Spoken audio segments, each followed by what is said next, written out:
What's up, guys? Tambo here with your weekly core report. We had some nice hits across sports last week, and an RPS contributors heater continued. Let's get to the winners. We kick things off with NHL, where our content has been producing some big winners, including our own Jared Kimball, who shipped a seat to the DraftKings NHL Live Final. Choir Rich also hit an NHL recently for over $9K. At Rum Pure Sports, our talent roster is loaded with winners. K Falik has been contributing cores to our members since day one and has been on an epic heater recently. K Falik had success in MMA recently, hitting for $10K. In NBA, he has also been crushing on FanDuel, hitting for $20K and then running it back with an $18K shipper, including his first FanDuel NBA Live Final seat. K Falik's NBA core also helped Bogart Jr. ship for $40K on FanDuel. Make sure to subscribe to our YouTube page to catch K Falik every Monday for our free NFL review show. And K Falik wasn't the only one shipping in NBA. Fur PBC hit for $8,400. M Foley 2 turned $51 into $10K. A-Brick also hit for $10K. While the biggest winner, Jackson, used C-Dome and Draft Cheats advice on our free NBA show to ship for $23K. RPS had a nice showing in the DraftKings NFL Finals this past weekend, with both members and contributors participating in the annual event. BigT and myself hit for $20K. Locks won $50K. D. Kafer hit for $70K. Tiger Ball 23 hit for $100K, while RPS member Mr. Panther had a huge $150,000 day. Our Showdown content has had a ton of success this season and continued in Week 15. Big T nailed his 49ers core as usual, featuring his Guy Kittle in the captain, along with CMC and Brock Purdy. Tony rode this core to an 81K night and was joined by our members. Arha 00 hit for $2K. Rip City turned $148 into over $10K. And A. Crowdy turned $34 into over $10K as well. Shout out to our Sunday night crew too for being all over Jahan Dotson in Showdown. And our guy Snyder nailed his Trevor Lawrence call as a guest on our Sunday morning Off the Chalk show. I really like Trevor Lawrence as a mid-tier QB this week. He's been the third fastest in average time to throw the ball at 2.4 seconds, which is going to be huge against this pass rush, I think. Congrats again to all our members. If you want to be featured in the core report, drop your winning lineup in the Members Never Win channel in our premium Discord. If you're not a member, join now. You won't find a better value, all sports included, for one low price. While you're watching, hit that like button now. Remember, if you're not winning with us, you're watching us win. Till next time, let's keep running pure. It is the Old Guys Pod. We only got a couple of these left. I guess we'll go into the playoffs a little bit. Uncle T, JT, if you're listening on podcast, Uncle T's got a Christmas Santa hat on. I got a Santa hat on. JT is dressed like he is going door to door trying to convert people. So that's what we got going on here today. Now, Uncle T, your nephew said that he doesn't listen to the Old Guys Pod anymore. Is this true or false? Oh, Big T said he wasn't listening? Yesterday, he said, I don't listen to that stupid pod. Yeah. True or false? I haven't talked to Big T's been all trying to win, a couple $1 million the last two weekends. I haven't, been in contact as much as I normally am with him with lunches and stuff. Cause again, he's out trying to win all this money. Yeah. So I did not know that if he said that, Holden, that's very hurtful because I think we should just quit. Well, I don't want to do that, but we're in week 15 already. We got you and I looking like idiots with a Santa hat, and we got JT looking like $1 million, getting ready to go to his business meeting, making all kinds of money. If Spread was on here, I think I'd feel a little bit better. I was on the bench with this hat last night. I don't want to hear it's looking stupid. Sheila thought it would look good. So how'd it go for you? I mean, it was normal, finished. About 3.5 minutes. Good. No, it was a good 15-minute session. There, No way. I got There's the people under. In the house. I won 100 on the under. We had to be quiet. It was like, ho. What's up, JT? How are you, man? When did you become Mormon? And tell me all about it and give me your spiel. No, there's no religion. There's no religious part of this. It's just your standard gear for December 21st. Hoping that things slow down and they won't. But I'll just add on to what Uncle T was saying. I don't usually watch the Up to Lock show because I'm busy building lineups and I don't want to be infected by other people's opinions, as good as they are. But I did tune in yesterday because there was some injury news and I wanted to stay up to date on it. So it was kind of in the background. And I heard, quite honestly, what I can only describe as the blasphemous take from Tony. And the thing is, he used to listen to us because he would listen to it. He would text me when he thought we were entertaining. I wouldn't hear from him if he thought it sucked. But now for him to say that it was hard to get motivated for this today. Mm-hmm. I mean, we've been, as you know, Holden, I mean, between your illnesses and Spread's criminal activity and the chase from the law, it's been difficult to schedule these things, but we want to do it because we know that people find it entertaining. And now to hear that Big T doesn't even listen to it, it's, I mean, hurtful doesn't begin to describe the way that I feel right now. Yeah. What a dick. I mean, let's just say that. What a dick. I mean, I know one person that's going to watch. Stevie Boynton. Stevie is going to. He is always giving out the shout to Stevie Boynton. I do. Stevie's my guy. Loyal watcher and listener. He don't listen for you, Holden. He just listens. Stevie to me says some hostile things on Twitter. Did you know that? You ever see some of the stuff?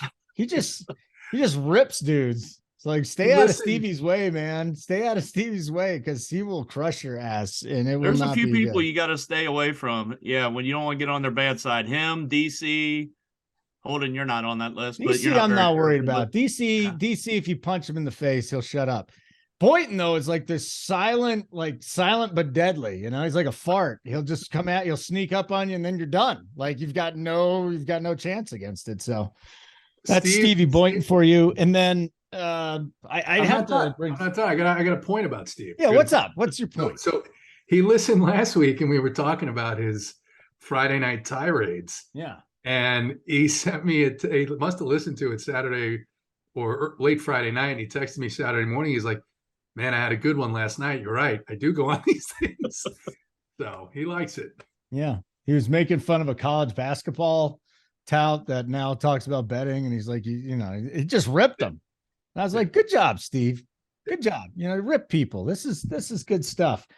I do have another question for you, Uncle T, because yesterday or 2 days ago, I took my 5-year-old son. He wanted to meet Santa. And for some reason, he actually believes that Santa Claus in the mall is the real Santa, to which I tried to talk him out of it. I'm like, dude, this is not it. He's like, yes, it is. So then he asked the guy that works there, and the guy's like, yeah, he's the real Santa. And I'm sitting there going, no, tell him the truth. And he wouldn't. He was a total dick about it. So my question for you is, when do these kids start learning the truth about Santa?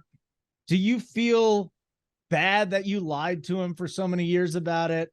Talk to me about the whole unveiling of Santa Claus. I think the problem you're going to have is Uncle T still believes in Santa. How old was your son? 9? 5. Oh, 5. Yeah, you gotta you gotta play it out a little longer than the 5. Daughter is gonna be 8 though. When do we tell her the truth? 8's getting in that range where they start talking a little bit at school, you know what I mean? And then they come home and they're like, hey, Dad, I heard, little Johnny told me this at school today. And then I go, I'm not sure, go talk to your mom, so then I put it on Mom. But no, my oldest, I think, when he found out, I think once the initial shock of, finding out that Santa wasn't real, I think then he was happy because he knew something that his younger brother and sister didn't know. So then it was like a game of that. So, but yeah, I mean, 8's still a little bit young, Holden. Maybe give him another year or two, as long as you don't have to do that damn elf on the shelf thing. That's got to be the worst invention ever. I've never had. I just was. Someone just told me what an elf on the shelf was last night. I just learned about it. Yeah, it's awful. Don't do that. All the other the Santa stuff and unveiling when he's real and when he's not. But the elf on the shelf thing is awful. Just don't get them involved with that. Okay, because from what I had my minus 5,000 bet, cash it. My girlfriend's nephew last night, he told me about an elf on the shelf, and he's like, "But they're magic because if you touch them, they lose their powers." And I'm like, "This is the ultimate bullshit that people have been spewing for thousands of years." I'll let JT get in here, but Holden, if you ever do get boxed into where you have to do that damn thing, the very first day you bring it out, just put it in like a cast or something on one of its legs that very next morning. And then when you don't move it for a month and a half, you just tell them, look, the damn thing couldn't move. It had to stay where it was at. That's brilliant. It worked for me one year, but then she caught on. Then my daughter caught on. Elf on the shelf. Yes, JT, you're smirking. No, I mean, it's got to be tough with young kids now, the way the world is, and with information spreading and kids growing up much quicker. I mean, I'm surprised that at 5 and 8, you've still got children that believe in Santa Claus. All their friends do too. I was going to ruin it for them, but that would have even been a little harsh for me. You know, even you can't play the Grinch. Like what I'm going to, I tell, well, I do play the Grinch a lot, but like my daughter, I've never told her the truth about Santa Claus, but I've also never lied. She's like, is Santa real? And I'm like, I don't know. Go ask your mom. That's what I said to him. You know, let your mom be the bearer of bad news because I don't want to deal with it. All right. You want to get into slate? You guys don't have time to screw around today, from what I understand. So let's talk about the weather. JT. Mm-hmm. We're sitting here on Wednesday. We got games on Saturday. So at least it's kind of like doing the show on a Thursday, but I don't know. I can't, it's tough for me to understand what's going on right now because the weather. And I don't want to change any of my thoughts in these games because stuff changes over 3 days, right? So how are you handling this right now? Yeah, so you've got some, I mean, not some, you've got probably maybe 6 of the 10 games are going to have weather that's in the 30s or upper 30s and below. So you do have a couple of dome games here. You've got the Giants in Minnesota. You've got the Eagles in Dallas, which is very interesting because of the Jalen Hurts news.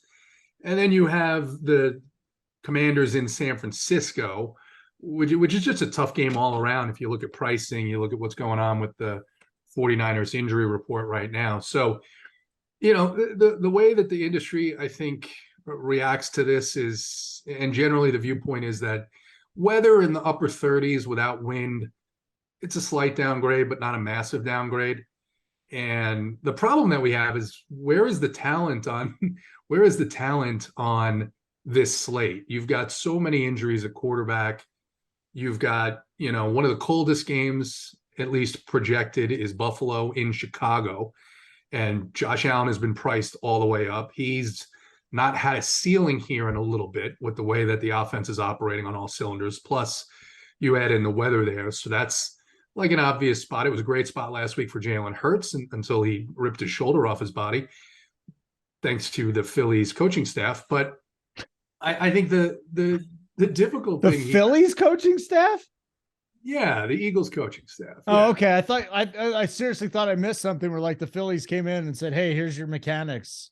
And then no, because people were on Miles Sanders. I actually jumped on Miles Sanders a little late because I said, you know what, these guys, they're making good points that, you know, this is one of the worst rush defenses in the league. And then they let Jalen Hurts run it until he gets hurt. So, and Sanders sees like 3 snaps, I think, in the second half. So it's a tough slate. It's a tough slate. It shapes up as a tough slate. You're going to want to, I think, look to pieces in Minnesota. You're going to want to look to pieces in Dallas. That's early in the week. I don't have a great read on that game just because of the injury to Hurts. And then, you know, I generally think Dallas bounces back after that terrible tipped ball at the end of that game in Jacksonville, now at home. But the Eagles defense has been very, very good. So it's a tough slate looking at it on Wednesday. I think we'll have some more clarity once some of these injury reports get cleared up. But you do have the 2 dome games. They're probably going to be popular. And that's the thing, right? So you like some of these other spots, like Carolina gets Detroit at home. Detroit's defense has been much better. The pass defense, you know, the Jets weren't really able to take advantage of it. You know, do I want to play Sam Darnold? No, not really. Right. So, hey, real quick, the coaching staff there said they want him to run more this week. So whatever that means, give him an extra 2 points. They want Darnold to run more. Yeah. But that's that coaching staff is just, I said this last week about Steve Wilks, really good defensive mind, shouldn't be anywhere near the offensive side of the ball because he's saying they want to run more against the Detroit defense that has limited the run for the last 6 weeks. So it tells you a lot about what their game plans are going in and why there should be some changes there at the end of the year. What do you want to do with the weather here, Uncle T? You got any thoughts for us? Yeah, I think it's always hard. You know, again, like you mentioned, moving up a day to Saturday, you know, it is a little bit closer, but I usually, for the most part, at least to get started, I keep an eye on the total, right, guys? I mean, I'm obviously betting, and I keep an eye on the Vegas totals and numbers, and the thing's still sitting out there. What is it, 48.5 in the Chiefs Seattle game? I know that's a cold one, right? I'll keep an eye on the totals. When you see those totals going, that's when you know that maybe somewhere, out in the desert there, those fine folks know a little bit something more than we know. So until that happens, I'm just going to, in the Kansas City game that we all have interest in, the Kansas City, Seattle, from what I'm seeing, there's not much wind. It's just going to be cold, right? So I don't know if I don't know if just straight cold, 10 degree, 15 degree, whatever it is, I don't think that's going to be a problem, right? I mean, so I'm going to not really, treat that any differently at all. I think JT brings up some good points about the Dallas-Philadelphia game. The one game he didn't mention that I kind of have interest in, but everybody else will as well, is the Minnesota Giants game. That's sitting at a 48 total right now. We saw what disaster it was of first half by Minnesota last week. But you got, I actually have interest if we want to dive into the quarterbacks real quick, or not real quick, but go into the quarterbacks, Holden. I actually like kind of both sides of that game and both sides of the Chiefs Seattle game. Those are 4 of my 5 quarterbacks that I have kind of earmarked here on Wednesday afternoon. I like both sides. I like Geno Smith and I like Mahomes if I'm paying up. I agree with what I can't remember, one of you guys talked about, the ceiling games for Allen just haven't been there. And I know it's 8,400. It feels like a lot to pay for Mahomes, but I kind of like Kelsey here later on, and I haven't been on Kelsey really in quite a while. He's priced all the way up to 8K, and I kind of have interest there. But getting back to the Minnesota and Giants game, again, regardless of what you think of Kirk Cousins, I mean, the last 2 games, again, it's the scripts are what they are. I mean, they got in the absolute nut script. I think with that game 33-0, we talked about, sitting there watching the game with my boys, and I thought if Indy would have come out in that third quarter and scored a touchdown right away and went up 40-0, I think there was a decent chance that they pull their starters. 40-0. They've got a good record in division, right? They got kind of, things in hand there. I think they could have packed it in, but they didn't. They got back in the game, and then all of the guys went off, right? You had Jefferson and Osborne each with 16 targets, I think it was. And then you had Dalvin Cook with the monster game on the ground and in the air with that long touchdown. So those are the 2 games that I do like, but again, everyone's going to like them. JT mentioned the Carolina-Detroit game. I don't know about game stacking that, but I definitely like a few pieces there, especially DJ Moore that I'll talk about here in a little bit. But holding quarterback-wise, both quarterbacks in both of those 2 games. And then the one guy that we need to talk about is Gardner Minshew, right? If we think he's going to start, which it looks like they're going to probably start him, right? I don't see any reason why they would play Hurts. He's $4,800, and will he be clearly, JT, the cheap guy if anybody goes down? I would assume yes, right? Isn't Geno the cheap guy this week? Yeah, I think Geno is. I think if you wanted to take a risk, you could look at Darnold at 5-1, just with Detroit being a pass funnel. But that's not really my favorite spot. I think it's Geno.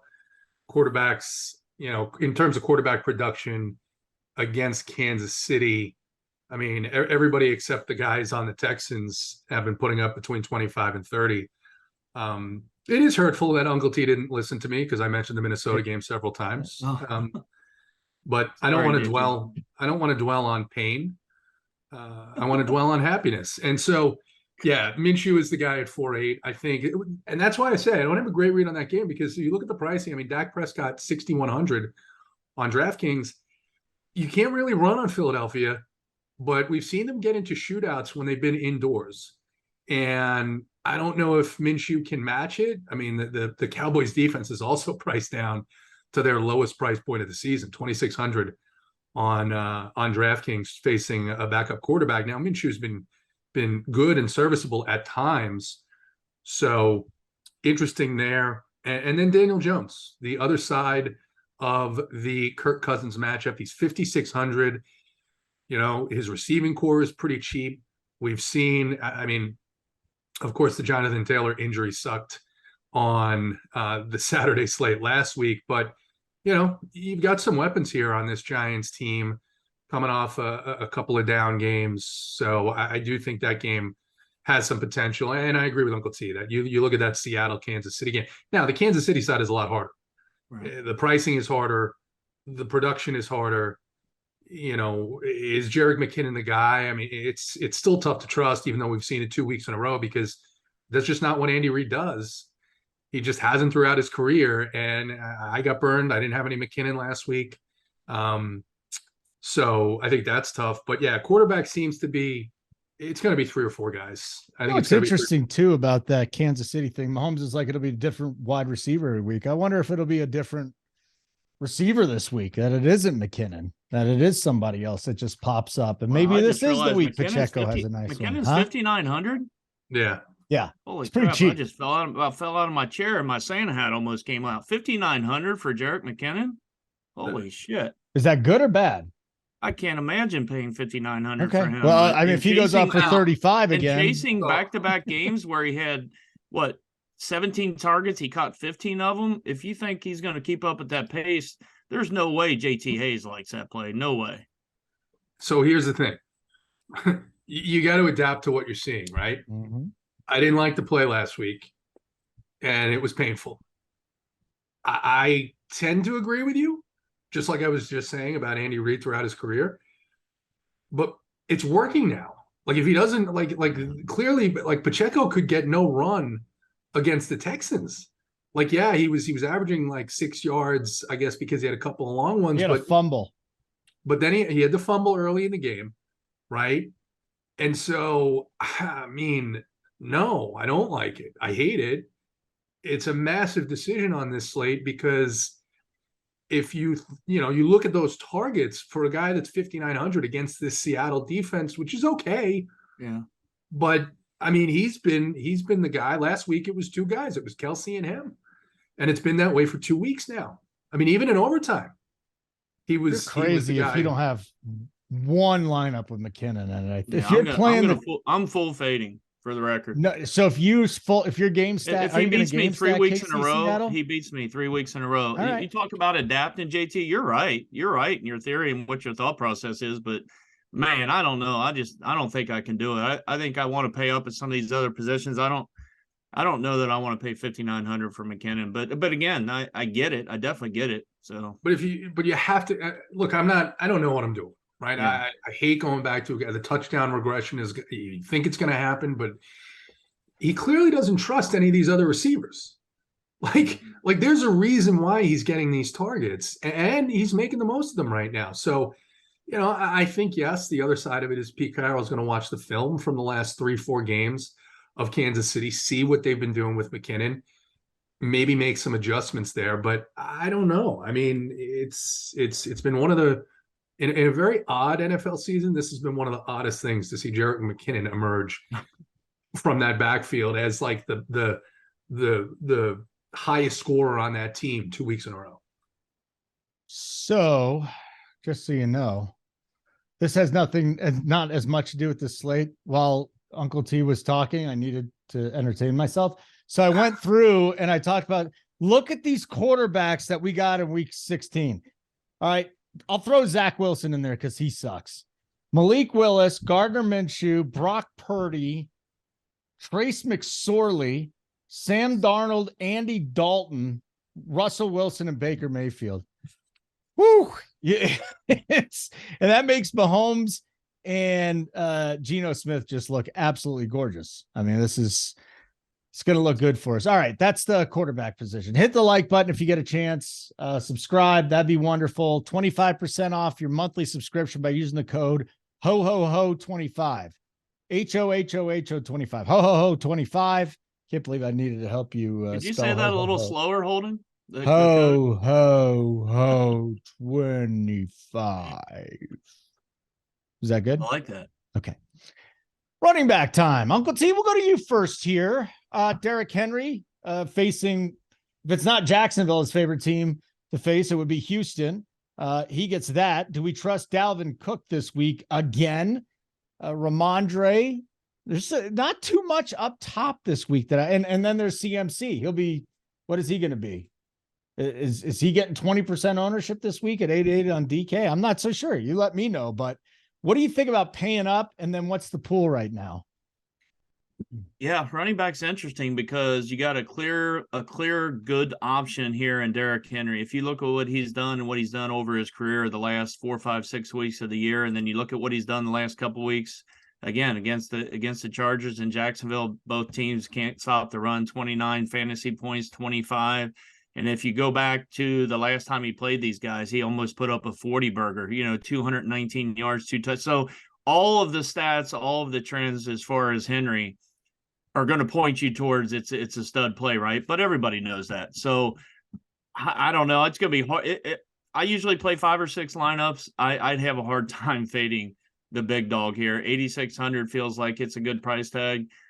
Not sure what to do with CMC. I'm honestly, guys, not sure what to do with that game as of right now, the San Francisco game.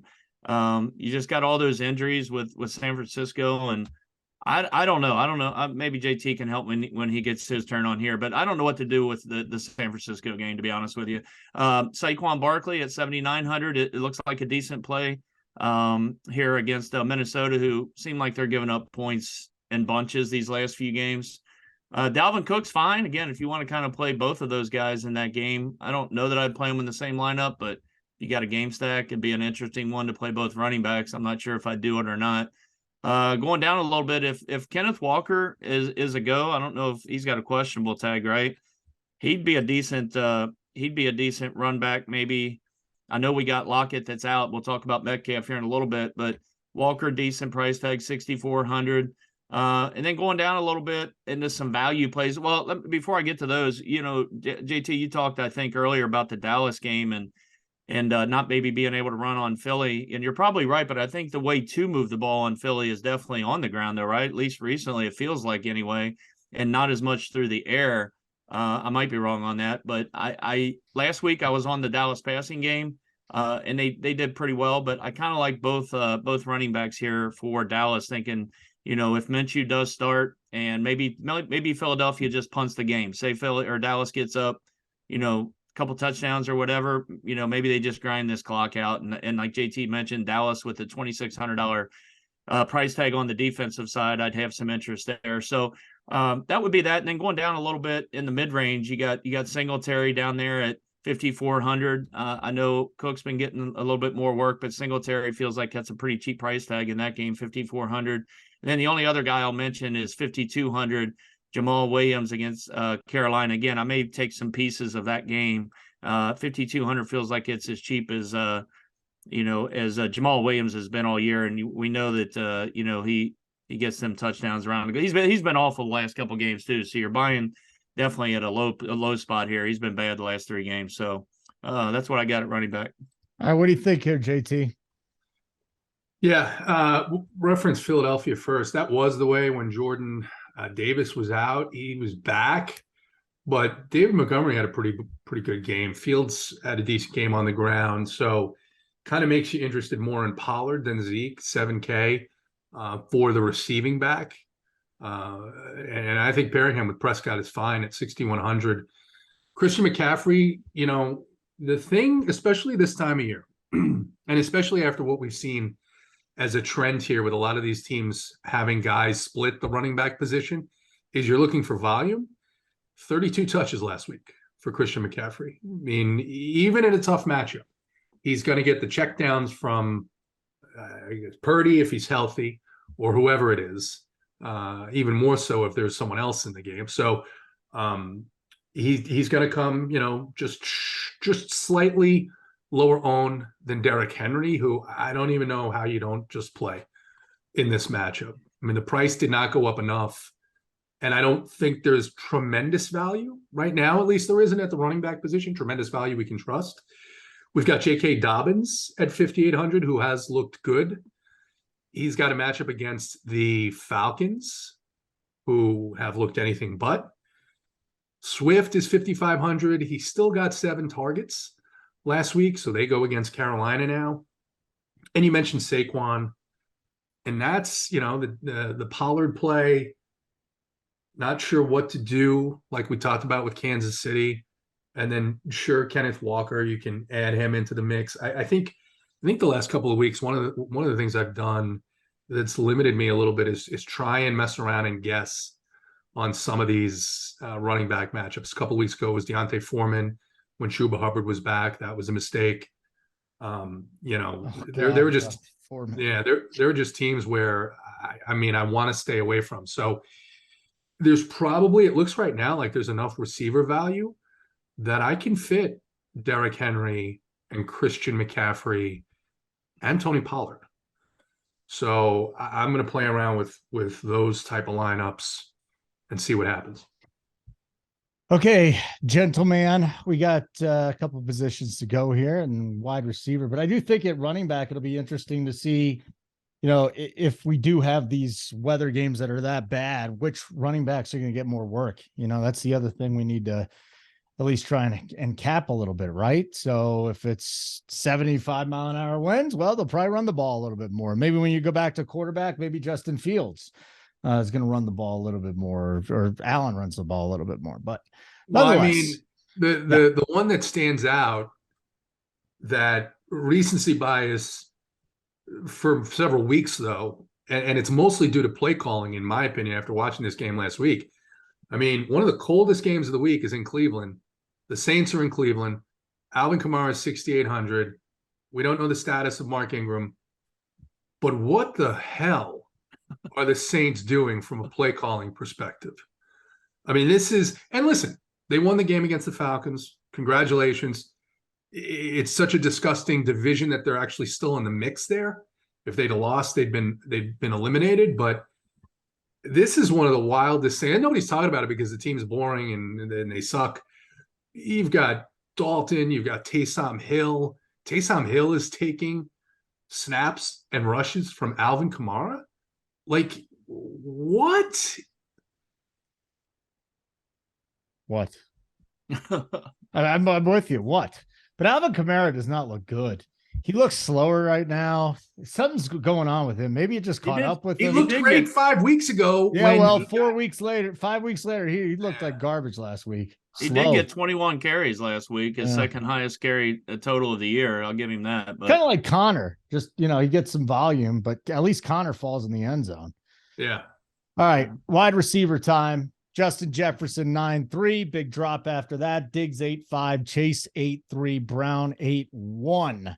We got Amon-Ra sitting out on the road to Carolina. So I don't know what you think about that Detroit offense on the road, outdoors, cold weather, but we'll find out in just a minute. JT, top shelf wide receiver. If you're going to roster one, who is it and who's in the pool? Yeah. Top shelf wide receiver. I am probably going to be looking at DK Metcalf. I'm going to skip that top range. At least this is my thought process here early in the week. I think you could probably play Diggs. Jefferson, 9,300. Hasn't been a great matchup, but Jefferson has shown that he's matchup proof. So sure. Chase against New England is just not a spot I ever really play against Belichick with these top guys. Amon-Ra, that price point is not great in this matchup, but the DK, Lockett has some injury issue that's been going on. So he's 7,100. Uncle T mentioned him in the opening. DJ Moore at 5,500, wide receiver ones against this Detroit team. The only team that couldn't take advantage was the Jets for some reason, throwing to the backup tight end several times instead of Garrett Wilson, which was great to see on Sunday since I had so much of him. Richie James, the Giants receiving core is interesting, right? 5,200 for Darius Slayton, 4,100 for Hodgins, 3,900 for Richie James. To go on top of the fact that Daniel Jones is 5,600.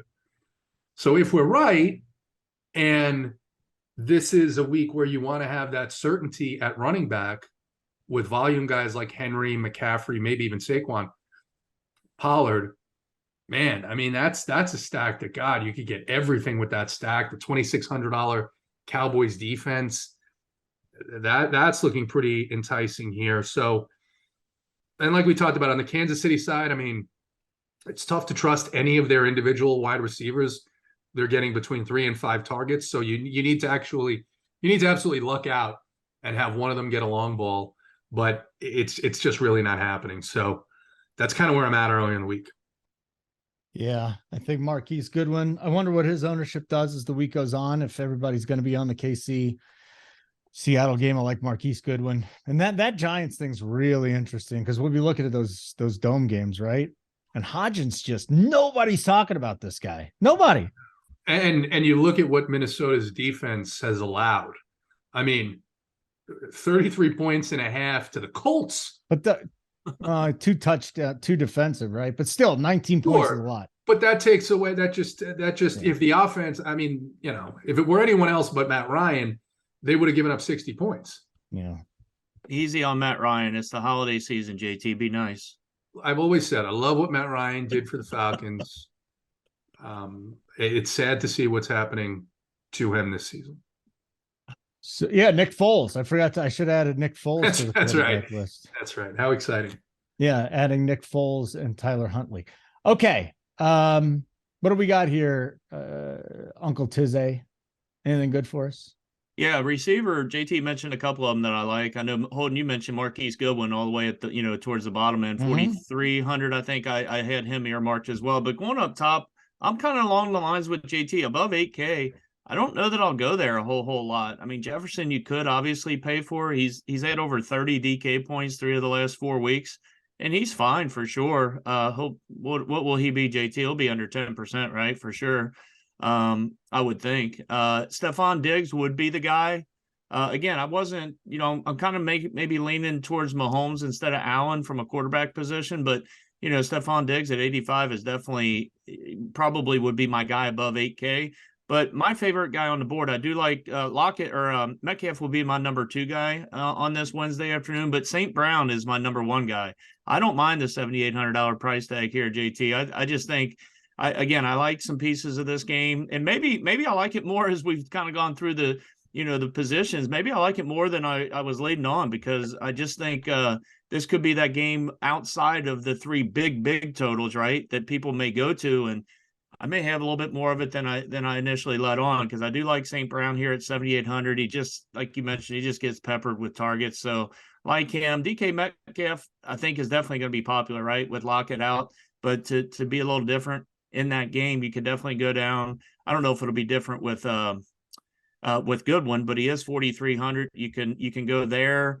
And then instead of using Kelsey, that we'll talk about here in a minute, you could always, somehow take a chance and play Noah Fant and not play Kelsey and then play. But there's different ways you can stack this game up, is why I like it. So do have some interest there. Who was the other guy? Yeah, DJ Moore at 5,500. Like him quite a bit.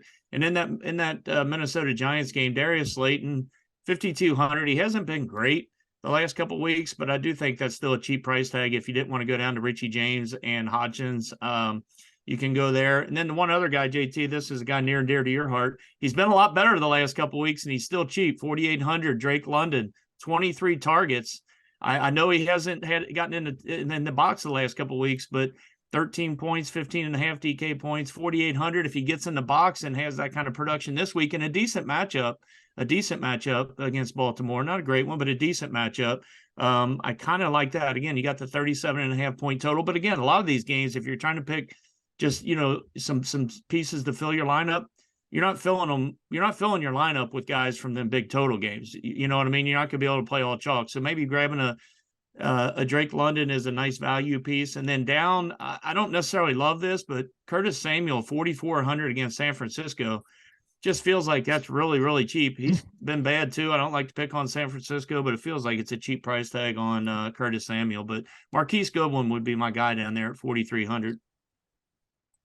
Okay, we got one position left. Boy, I'm just sorry, guys. I'm just looking at this Christmas slate after this Green Bay Miami game. Ugh, it's so bad. It is just like, again, I get paid to watch the Broncos, so I have to watch them. Will you guys watch the Broncos Rams? No. JT? Is that actually going to be televised? Unfortunately. And then Tom Brady, if people still want to watch him, but him and McSorley, it's bad on Christmas, man.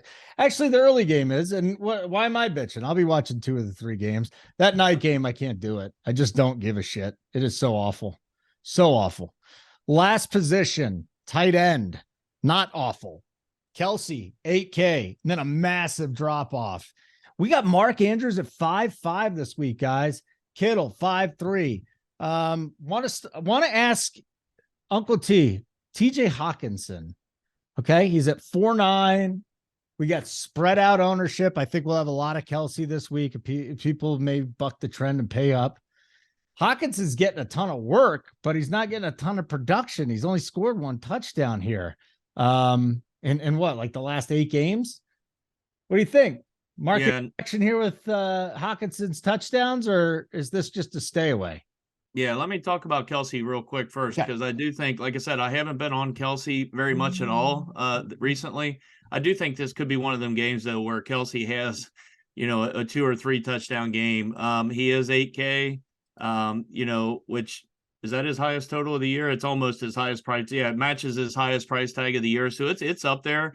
He had 3 touchdowns against the Chargers, and he had 4 against Vegas early in the year. Other than that, he hasn't had more than 1. But I could see this being a 3 touchdown game for Kelsey. And, if he puts up a 30 burger, 30 plus, and you're trying to maybe save it to tight end, and you get maybe a 3, 4, 5, 6 point total out of your tight end, you're going to have to chase that difference somewhere else if Kelsey goes off. So I do like Kelsey. I haven't played Andrews all year. And again, I know he's been battling injuries, especially in the early parts of the year.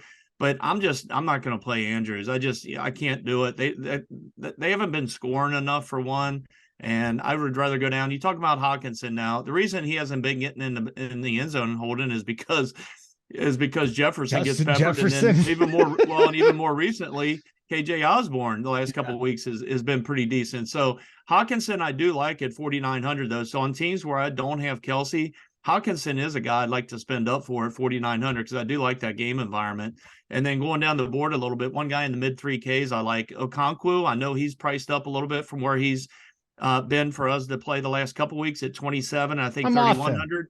I'm off him this week. I'm off him this week with Burks coming back. Yeah. Oh, well, yeah, that's. But 31. What is he this week? He's 34 or 3,500. So and that still might be cheap enough to just plug and play. I mean, again, I'm looking at Kelsey and Hawkinson, but my number 3 guy on my list, at least right now, would be him. He's got double-digit points and 5 targets, 6 targets, 5 targets, 5. I mean, for 3,500, if you're coming off air to try to save, I don't mind it. What do we got here, tight end? JT, what's the plan of attack? Yeah, I only wrote down 3 names for this position. Andrews at 5.5, just too good a matchup against the Falcons. Hawkinson, who you mentioned, at 4.9, and then Dalton Schultz at 4,200. Busted last week in that game in Jacksonville, but nice price point. Expect to bounce back here, so that's where I'm looking at early in the week. No Evan Engram. No, it's even on the slate. What am I doing? No, he's Thursday night. He's on Thursday night. What do you think of Evan Engram, by the way? I do want to get thoughts on him. I'm in a redraft playoffs. It's the one league that I play 3 leagues. I got one where I'm doing really well.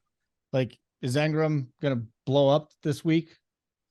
It's a decent matchup. And the thing that's interesting about him is the targets that he's getting. He's getting big targets, seems to have a real connection. Him and Zay Jones are the guys. Uncle T was right last week. Seem to have the real connection with Trevor Lawrence. Seems like Christian Kirk has been the odd man out. So, but the outside receivers do get shut down by the Jets. So maybe Kirk's back in play? No, I think they're going to focus on Kirk. I mean, I'd be surprised. Over Zay, huh? Okay. I mean, you know what? Who knows? Who knows? Maybe you're right, because maybe they'll see what Zay has done lately and say, we gotta take care of him and leave Kirk to the other guys. Although, the other guy, I think his name is Reed, and one other guy, they were pretty good in that matchup against Detroit as well. It was a weird game for the Jets. Yeah, I got to make the Evan Engram versus Dalton Schultz decision, but I'll figure it out, I suppose. I kind of lean Schultz there. Yeah. What do you think, Uncle T? Schultz or Engram? Yeah, I'm kind of off a game, as far as one, just price not included. Yeah, just throw it out. I would go Schultz. I mean, Evan Ingram's been really good lately, but I'm with JT. I'd probably side slightly with Schultz in that matchup, or that 1v1. Okay. Defense, Philly is 2,200. I don't know how popular they're going to be, but Dak Prescott did you guys see Shady McCoy? Dak Prescott is ass, he said. He is ass. So he's not a fan of Dak Prescott. Holden, before we go, I got to ask JT. Can I get my one season long question out of the way for JT? We're in week 15. I got one league I'm in the semifinals. I'm thinking about sitting DeAndre Hopkins because of the situation with the quarterback and playing Watson from Green Bay and almost a 50 total. If that was just 1v1, just in and out, who would you take? Hopkins or Watson? Who's Arizona playing? Because they're not on Saturday slate. Yeah, Arizona's at home against the Bucks. They got a 41 total in that game, and then the Miami Green Bay that we think is going to be high scoring is 49.5. And that game's in Miami? Yeah. I got Watson right now, but I can't trust McSorley. No. I mean, yeah. It's redraft. Everybody should way to be definitive, JT. Way to help Uncle T out. Yeah. Well, it's tough because you think about Hopkins. Like I'd have to go back and take a look at the targets last week. They seem to lean more on the run game, which is what we expected them to do. That's not really what you do against the Bucks, though, right? You got to beat the Bucks through the air. Yeah. Of course, Arizona's coaching staff won't necessarily understand that. So, I mean, I think you're kind of right, especially with you got to see how the A.J. Dillon injury is. That could open up a few more targets for some of those guys. And he was heavily targeted, not so much this week, but in the several weeks prior. So, yeah, it's a good bounce back spot for Watson. R.I.P. Franco Harris. We're old, but not that old. His catch of the immaculate reception was 50 years to the day that he died. 50 years to the day. Horrible camera angles too, but what a stud, Franco. Growing up, like he was still one of the biggest names in football. Yeah. That whole steel curtain on the defensive side with me and Joe Green, and then Franco Harris. So shout out to him. All right, boys. If I don't see you again, have a great Christmas. Hopefully everybody has a great one. Hanukkah, atheists, I don't know, whatever you want to do. I don't give a shit. Kwanzaa. When's that? I need to start celebrating things. Sometime around these couple of days. All right. I need to start celebrating more things. So I might put that on the list this year. There you go. Simon, get us out of here.